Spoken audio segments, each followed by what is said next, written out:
Dinner time now. What defines greatness for man? Is it power?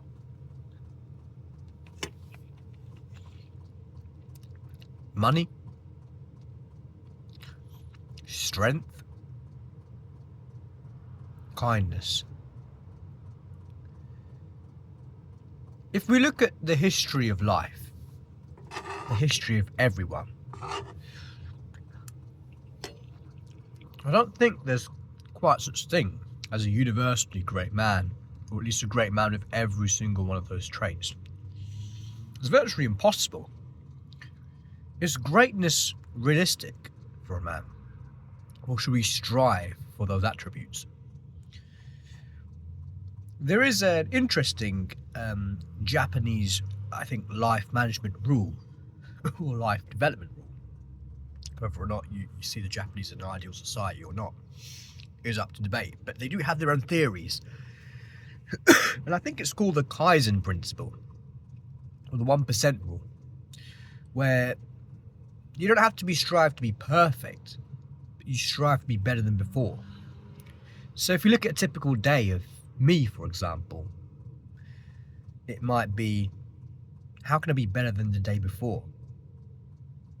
Could I be more productive? Maybe not waste as much time on social media, spend a little less time on social media and a little more time on creating value and not just scrolling or consuming. So the consumer creation paradox, or the consumer creation balance index.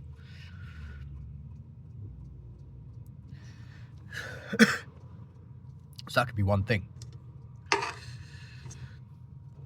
In another way, with gym, could I maybe do an extra workout, or maybe actually go gym this time, or maybe spend a little bit more time on energy on each rep, rather than just doing a rep for the sake of it, for strength, or the strength attribute.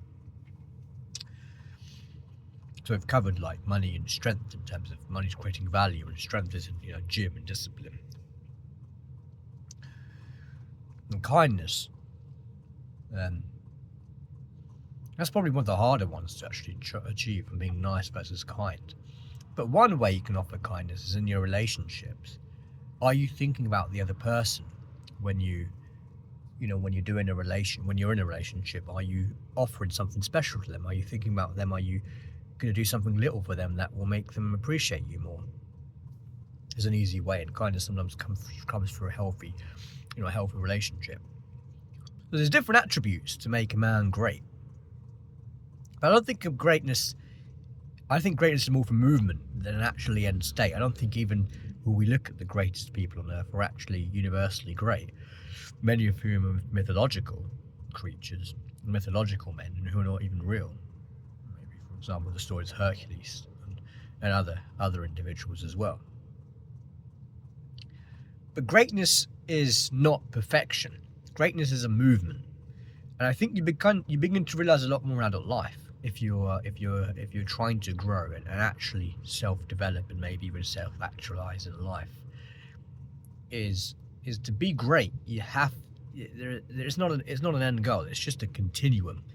And the way I see it, it's seen it before. Like a FIFA player, a FIFA card has various different attributes, and you've got to try and max out a lot of different attributes. And some attributes may be more difficult to max out while working on other attributes. Say, for example, you've got strength and money, and strength could mean you eat and you gym and you eat and you gym and you take that discipline to the point where you might not have as much time to focus on things like creativity, because you're spending a lot of time focusing on your nutrition, making sure you're planning your meals out and cooking your meals in time and going gym, and so that becomes part of your life, and you're trying to max out one.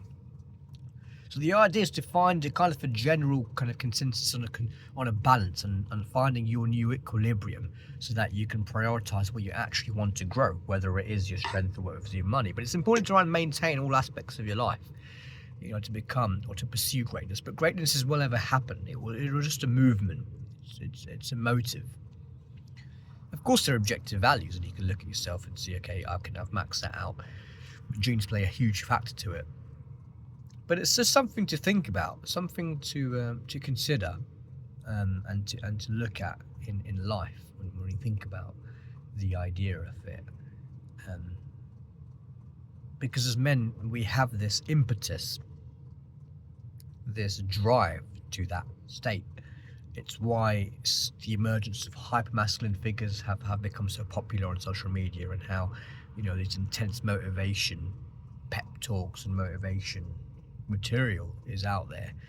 Motivation candy is what I like to say, is out there on social media, and it always reinvigorates the fact, you know, we don't have much to live, we don't have many years, we've got to make the most of it. Yes, we've got to make the most of it, but we equally got to understand that greatness is relative, and even I'm not anywhere near there, but it's about your attitude. And if you can apply, you can have that right attitude and right mindset, and you can apply no matter the adversity of life, you build that resilience and you approach that state, which will always be moving forward. It will always be that thing that you can never grab, like a magnet that you can never reach, if you remember playing with toy magnets as a kid.